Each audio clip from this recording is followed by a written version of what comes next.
In this installment, we're going to be going over the MLB bet slate for Monday, July 1st. Let's get into it.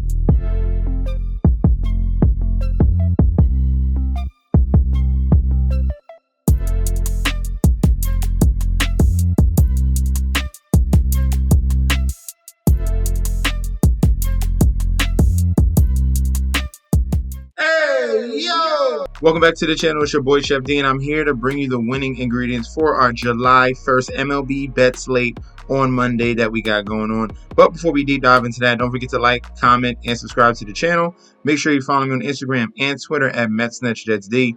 Don't forget about that TikTok at Chef_D91. And don't forget about that Patreon. Right now, we're at the homepage of the YouTube channel, currently at 6.64 thousand subscribers. Our goal is 10K, and we are well on our way because you guys are showing up each and every single day. So thanks to you guys. Continue to like and comment. That's going to help the YouTube algorithm so we can grow to a broader audience. If you're not subscribed right now, you are 100% missing out on the community that we're building on YouTube and on Patreon as well. All right, so to go along with that, talking about that Patreon, we had a pretty solid day for Sunday. I gave out 2 community parlays. This was one of them. So I took the day off for the video, but obviously we're bringing out the plays for Sunday each and every day. All right. So these were the plays. One of the 2 community parlays hit, Red Sox and the Rays. Those were my 2 favorite plays. So I paired them together. That was nice. A little bit of a double up, almost plus 200 on those 2 guys. And then what I'm starting to do now, I'm starting to throw out some more home run props, okay? And we did pretty decent on them. We hit on 3 of them, I believe. But one of these days, we're going to hit it very soon. We're going to hit a home run parlay very soon. And when you get 2 or 3 of these all together, like 2 or 3 bucks can get you 1,000 very, very quickly. So we hit on this one. Justin Henry Malloy, he came through with a home run. This was the other parlay for the 4 o'clock games. I was on the San Francisco Giants heavy. A lot of people were obviously on the Dodgers, but the Giants came through and they slapped up the Dodgers in this one. And we had the Tigers as well. That was a very strong play there. That was at plus 237, okay? So that was a solid parlay there. Like I said, I love the Tigers, so I had them separately. And then our other home run hit was Isaac Paredes from the Tampa Bay Rays as well. So if you want to get connected to the community on Patreon, sign up for that link provided down below. I'm so excited to announce I have partnered with BetStamp and Sign Up Expert to provide you guys with an easier way to sign up with any sportsbook in your area. If you go to the link in the description down below, you will be directed to this page you see here. It automatically displays all available sportsbooks in your area plus their current promotions. For example, you could take the plays given in this video and apply it to any other sportsbooks you don't currently have and reap the rewards. Now let's get into the slate. First up for the Monday slate, it's only 3 games in this one, so that's pretty rare. Usually you get smaller slates in MLB on Thursday, but we do have the All-Star break coming up soon here. So only 3 games on Monday. First game, Houston Astros 42-41 going up against the Toronto Blue Jays here 38-45. Looking at the current odds right now, Houston Astros minus 145 on the money line with the comeback of the Blue Jays at a plus 120. For the total runs, it is set at 8.5. All right, public bet percentage here, 98% of the bets, 98% of the money, all over the red hot Houston Astros. And for the total here of 8.5, 82% of the bets, 84% of the money on the over 8.5 runs. Now, for the pitching matchup here, Hunter Brown 5-5 with a 4.37 ERA going up against Yariel Rodriguez. Okay, I tried to say that. We're going to say Rodriguez. Rodriguez 0-2 with a 5.94 ERA. All right, now for Hunter Brown in this spot here, he does have a little bit of some home road splits. His home ERA is at 3.44, but his road ERA is at 5.87. This is a worse spot for him here against Toronto. Even though they have been struggling this year, Hunter Brown, he has been have a little bit of issues against righty batters, okay, and especially on the road. So righties on the road for Hunter Brown, he's given up a 377 batting average, a 2.37 whip. The BABIP is astronomical at 512, and the XFIP does show some regression. So this is a little bit high for him.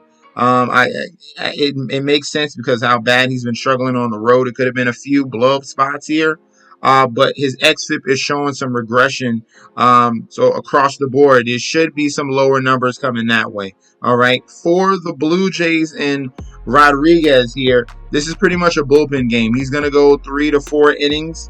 And he tends to struggle against righties, all right? In his last 5 games, this guy has been absolutely horrible. I don't know why they continue to do him as a starter or a spot starter here.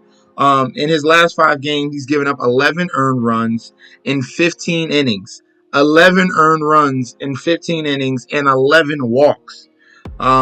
So across the board, that is bad.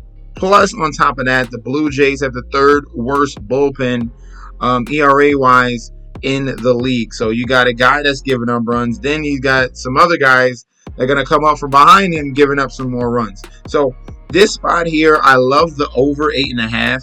That's probably going to be my favorite play. And I think the juice and the bats of the Houston Astros are in a better position than the Toronto Blue Jays going up against Hunter Brown. I think it's a better situation here. Houston Astros against Rodriguez and this bullpen than the Blue Jays going up against Hunter Brown, who should be seeing some regression in his numbers. So Houston Astros on the money line and give me the over 8.5.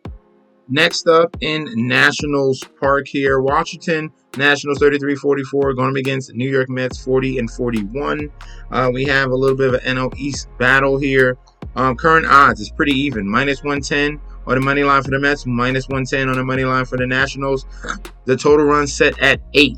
All right. For the public bet percentage here, 97% of the bets coming in on the Mets, 60% of the money coming in on the Mets. So a little bit of some sharp money on the other side here for the Nationals. That's why you see that discrepancy in the bet line and the money line as well. All right, for the total runs, 88% of the bets, 87% of the money towards the over 8 runs. This starting pitching matchup here is David Peterson, 3-0 with a 3.67 ERA. Going up against Mackenzie Gore, who's been pretty solid this year, 6-7 with a 3.60 ERA. Now, David Peterson, this matchup here is a lefty versus lefty. David Peterson has been a mediocre lefty at best. He struggles against lefties and righties. Versus lefties, the home run per 9 is a 1.42. The batting average is a 296. The whip is at a 1.58. And the BABIP is at a 350. Against righties, the average is a little bit lower at a 247 batting average, but the whip is at a 1.45 and the XFIP is at 5. And then when you look at his batting, the BVP against the Nationals, it's been pretty bad, giving up over a 300 average as well. All right, so there's some question marks there with David Peterson. Nationals, on the other hand, with Mackenzie Gore, he's been really good this year. It's been a surprise for the Nationals. But the Mets did hit him in his last outing about a month ago. It was 4 innings, 6 earned runs, and 1 home run. If we're looking at his numbers totally against righties, they're very strong across the board. But also, when you're looking at it at hand, the Mets are top 3 in the league against lefties. So this could either be a spot where they hit him up again because this is a left-handed pitcher, or this could be a redemption spot here for Mackenzie Gore because he does have some solid numbers. Or do the Mets have his number? That's going to be a really big question here. I think this is going to be a very tightly contested matchup between division rivals here. I'm going to slightly lean with the New York Mets. So give me the Mets on the money line. And for the over-under, I'm going to lean towards that over. I think both of these guys can get hit, especially Mackenzie Gore, because I already know the numbers with Mets going up against lefties, and this Mets team has been pretty hot in the past 10 days. Then you have the side with the Nationals having a very familiar outing with David Peterson. And if he's going to give up some high numbers, some concerning numbers to lefties and righties, this could be a nice spot for offense here yet again. So give me a over 8 runs and give me the Mets on the money line to get away with this game. Last but not least, we have a game in Coors Field. So Colorado Rockies 28-55 going against the Milwaukee Brewers 50-34. Looking at the current odds right here, Milwaukee Brewers minus 160 on the money line with the comeback of the Colorado Rockies as underdogs at a plus 135. Total runs set at 11 for this game here. For the public bet percentage, 84% of the bets, 96% of the money towards the money line of the Brewers. And for the total runs, 52% of the bets coming in on the under, but 57% of the money coming in towards the over. So people are split in this matchup here, and it's understandable why. Looking at the starting pitching matchup, Bryce Wilson 5-3 with a 3.89 ERA, going up against Austin Gumber 1-5 with a 4.63 ERA. Now, when you're looking at these guys' ERAs and some of the numbers here, it kind of leans to automatic over, but you got to dig a little bit deeper here. All right, Bryce Wilson has home road splits. At home, his ERA is a 2.16, but on the road, it's a stark difference here. Doubles. His road ERA is 5.31, and he has a major issue against lefties. Okay, so his numbers against lefties on the road, he's given up a 2.03 home run per 9, a batting average at 280, and the whip at 1.68. The xFIP is at 5.05. So these are great numbers when you're looking at lefty bats going up against Bryce Wilson, where he struggles on the road, and he's going to see 5 lefties in this lineup for the Colorado Rockies. All right, this team has been on the road. They're finally coming back home. This is looking like a good spot for them going up against Bryce. Now, Austin Gomber, you might be concerned with his ERA, but that ERA is mainly from road starts. Shockingly, he is very good at home. Out of this whole rotation, this is the only guy that's pitching really good at home, Austin Gomber. He's been very impressive this year. And at home, his ERA is a 3.57. This is given that this is Colorado. All right, so that's a really good ERA. When you're looking at his numbers, he does give up power to lefties. So that's the spot where we can attack. We could look at some prop plays there, lefties against Austin Gomber. So his numbers against righties, it's a 229 batting average, a 1.30 whip, and the BABIP is at 247.